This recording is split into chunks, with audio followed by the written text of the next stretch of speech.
Hello and welcome to Death Rants, a Metalocalypse podcast. Broadcasting from Mordhaus, we're here to dissect animation's most brutal show. I'm Mono, and I'm serious about fire safety. And she's Kira, and she can totally make her voice sound like a trumpet.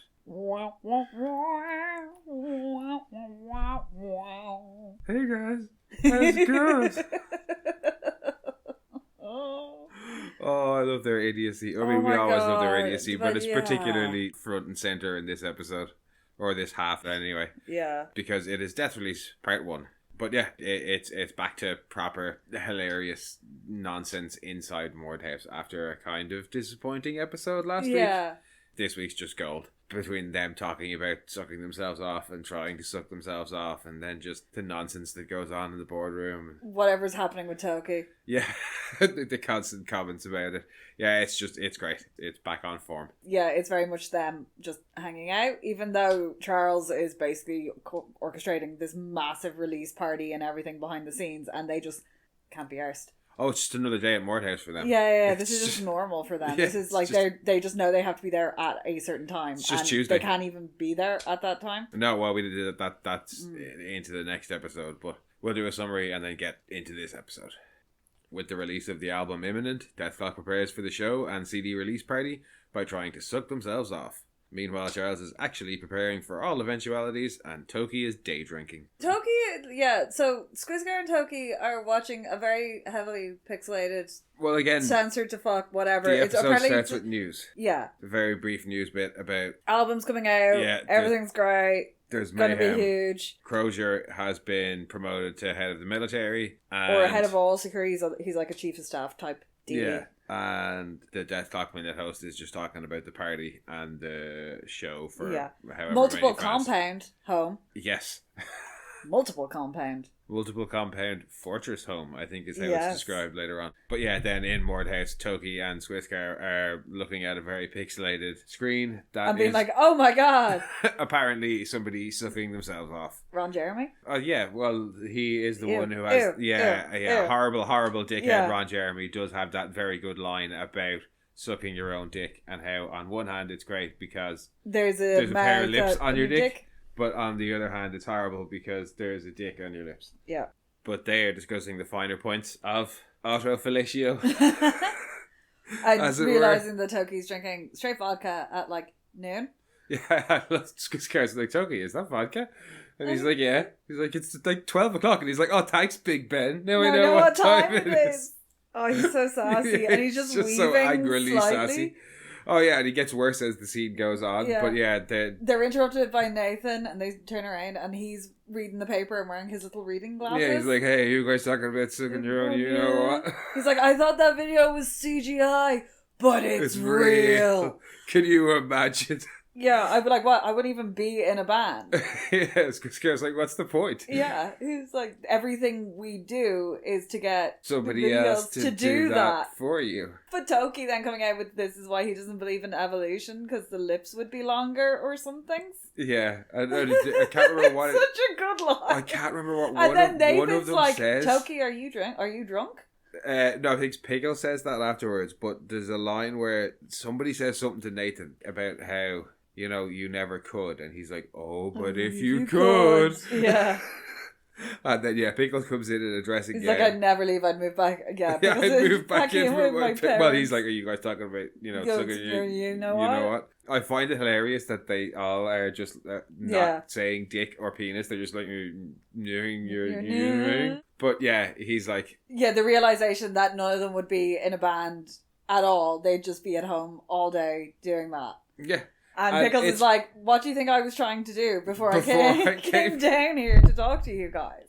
And it's basically four, well, let's say five, but Toki's not really part of the conversation. It's four people. Huh? Murderface hasn't shown up. It's three people doing the Bill Hicks suck your own dick bit. Oh, if you could write out the suck your own cock bit. Ladies, if I could suck my own dick, you'd be in here an watching empty an room, empty watching stage alone. Yeah, and then Pickles also comments on Toki's day drinking. Yeah. And Toki comments on how dirty the floors are. Why is the floor so dirty in here? And then Murderface bursts in saying, fire drill, and everyone's like, what the fuck? And nobody gets out or does anything, and just generally ignores Murderface. Yeah, as it should be. Yeah. Murderface then just kind of gives up and is very disappointed. Because they're all dead. Burning alive in the flames. Oh, he's so dramatic. And then, because he's been appointed banned. It's like, why are you what's sighing? What's wrong with you? And he's like, what's wrong with me? He's like, why are you sighing and shaking your head? Yeah, he's like, what the fuck is wrong with you? And he's like, you all voted for me. I was appointed banned fire chief. Yeah, it was a clean sweep. But yeah, he's supposed to be fire marshal. And then he's like, hey, you talking about sucking your own dick? Yeah. He's the one that says it. Yeah, no, because he's like, I'm trying to save your lives. Oh, now you're paying attention. Yeah. Hey, did somebody say something about sucking your own dick? Yeah. And then it's credits. And into the, well, not the tribunal, but Orlag and Salacia having a chat about Crozier. Yeah, in their lair. Yeah, and his rise in power and how it might upset things. And but like now he'll be under their influence. It's all in hand. Soon I'm going to reveal things to him. I can't remember how he phrases it. Yeah, there will be an epiphany of sorts occurring in the future. Something like that. Back in Mordhaus, Charles is attempting to talk business and security. Yeah, and he's trying to kind of go over the CD release party and the show, the CD release party, and then he says what he really wants to talk about is security. Security, because the last big event they had, that was an album release. Which? At the end of season 1 in the Arctic. No, that was just a show. Oh, was that just a show? Oh, wait, maybe it was. But yeah, we've had like the Revengeancers are still out there. Yeah. He's not been able to find them. He's a bit stressed. Well, that comes a little bit He knows later. that there's something going on with Salacia. That's what's there in the background anyway. Charles has higher knowledge. Yes, but none of the rest of them do, because Nathan wants to talk about the thing he invented in the shower, which was the ability to pitch his voice up a little bit higher. And go, hey guys. I go, hey guys. He sounds like Irving, the socially awkward bee. He really does. He really does. Squiscar's amazement. Just, holy shit, how did you do that? Pickles. Yeah, that's called mimicry. Mimicry. Immiscrals. Lunchables. And he's like, hey, I can make my voice sound like a trumpet. So he does. And he does. Pickle or Murderface is like, bullshit. And then Murderface has a moment. He interrupts Charles again to step down as band fire chief unless anybody wants to step in and like beg him not to. And everyone's like, yeah, whatever, fuck off. Yeah. So Charles starts again. And is interrupted again. By Nathan? Wanting Buddhist yoga instructor guy to help them reach things. Because and everyone's like, no, we don't need that. Oh, yes, we do. Yeah, we Charles do. is like, what am I missing out on here? And they're like, nothing. We just want to be able to reach things. He's like, okay. End of conversation. And it really is, because then it's the 4 of them minus Toki in a room talking about how they're kind of gonna help each other try and suck their own dicks. The group self-succession. Yeah, and then Murderface is just like surreptitiously like they're like, hey, Murderface, you go first. Yeah, he's like, why do I have to go first? Yeah, there's not the time to chicken out. There's the time to shine. It's fucking brilliant.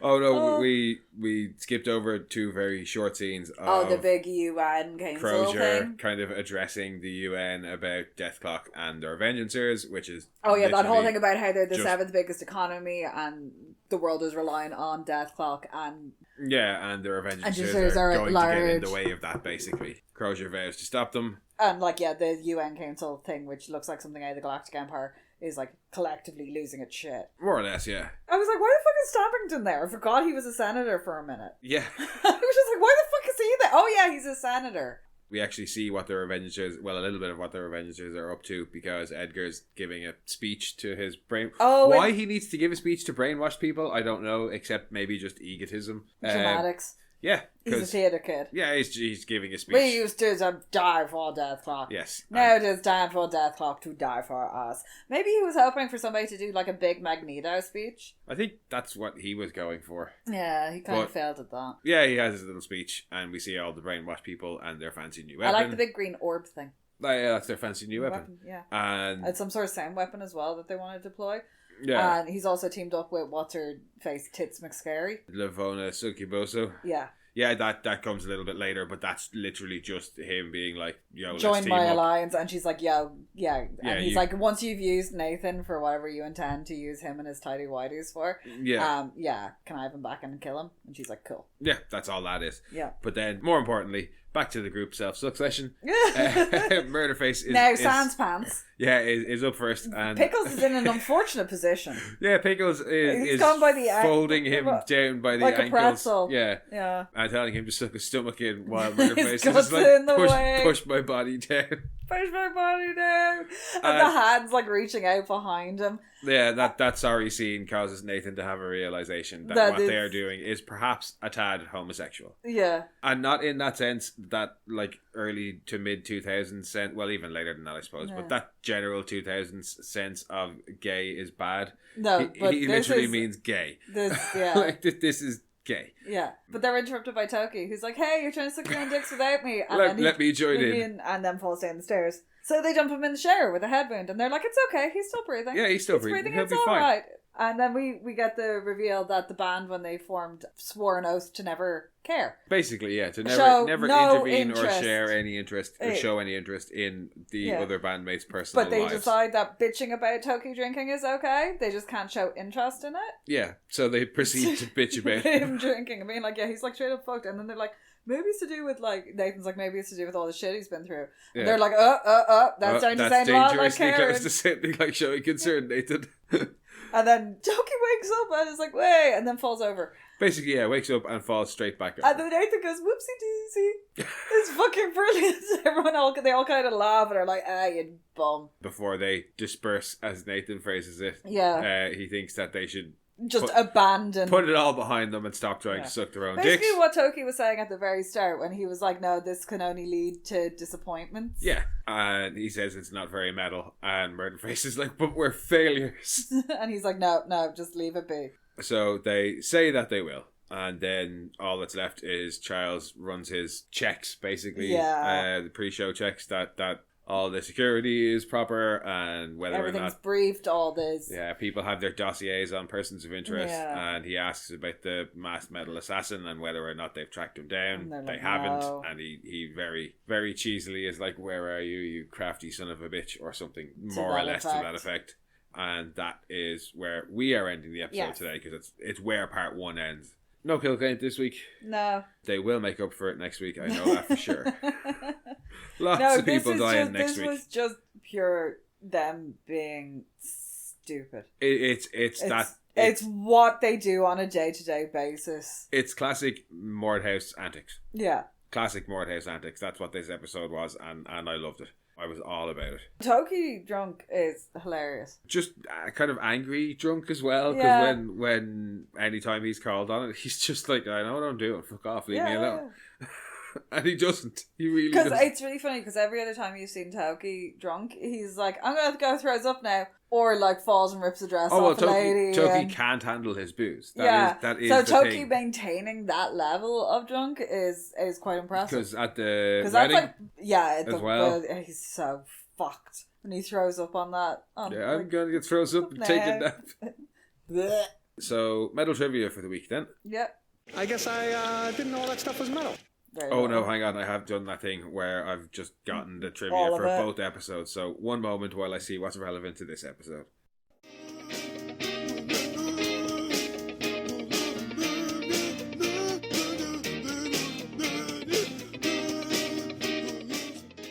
So we have some... It says characters introduced, but I don't know if it's a characters, because it's the Clocketeer Elite Commando Squad at the end there. They're all going to die. Yeah, they're like... even Charles is like, this is going to be the most dangerous day of my life. A specific group of Clocketeers tasked with a specific thing. There's only really one or two Clocketeers you see repeated. One of them is 420. 416 or 216? The one that wins the gold cod. The little person who wins the cod piece and kicks the shit out of the Masked Assassin's brother. Yeah, him. And the librarian with the pearls. Yeah. Because she's fucking awesome. I love her. Yeah. I still can't get over the fact that she's probably killed somebody. And those 2 parachuting ones last week. Yeah, they survived. There's also that really unfortunate one who works somewhere in the tech side of things who Murderface hits on. Oh, yeah. And then he has to go to sexual harassment training, but I think that's next season. Could be season 4. Yeah. Anyway, back to the trivia. On the Metalocalypse season 2 DVD interior, this episode is written as Dethrelease 1, which is fine because that's what it is. Like there's Dethrelease 1 and Dethrelease 2. Anyway, a person resembling Cardinal Ravenwood can be seen at the Tribunal of the United Nations, despite him being dead. Yeah, but there's a lot of people, there's a lot of background characters that have been dead before. Yeah, Goat was one in particular as well. And that is it for this week's trivia. Yeah, like there's not even really any new locations. Well, that computer room that they're in, or is that just off to the side of the main lounge? The like control room that he's in at the end there? No, at the very start of the episode when they're on the computer, because they're on like the family computer, which is hilarious. I think that's just the other end of the lounge. Yeah. We do have a guest this week. Yes. I know who you are. Angela Gosso Oh, yes. is back as Lavona for like one line of dialogue or 2 lines of dialogue. And that's it for guests as well. And similarly short, no songs this week either. No. Hell of a song next week though, but we'll have to wait until then to talk about it. So, most awesome moment? Oh, darn, that's awesome. That's really awesome.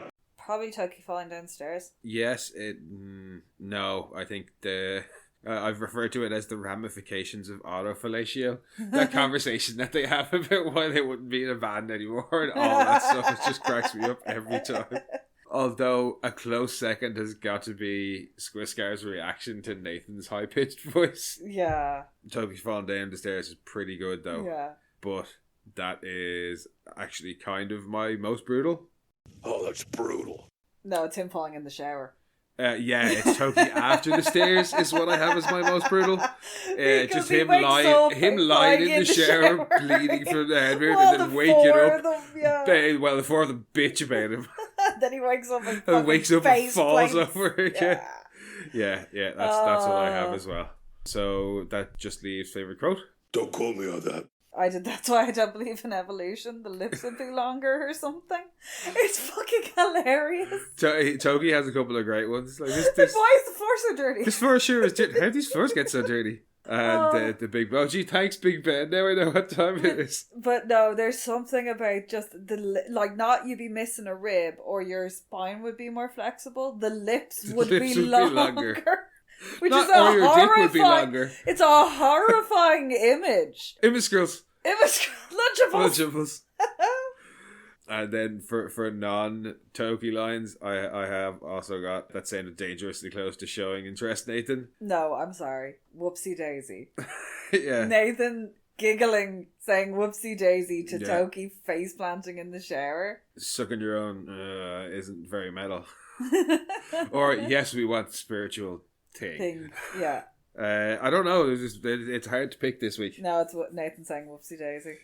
Oh, Emma Scrolls. And actually, lastly, because I just said lastly, but this is the real lastly, Zaz. There are 2 kinds of shows out there. Those with and those without Zaz. Oh, this is a solid 8.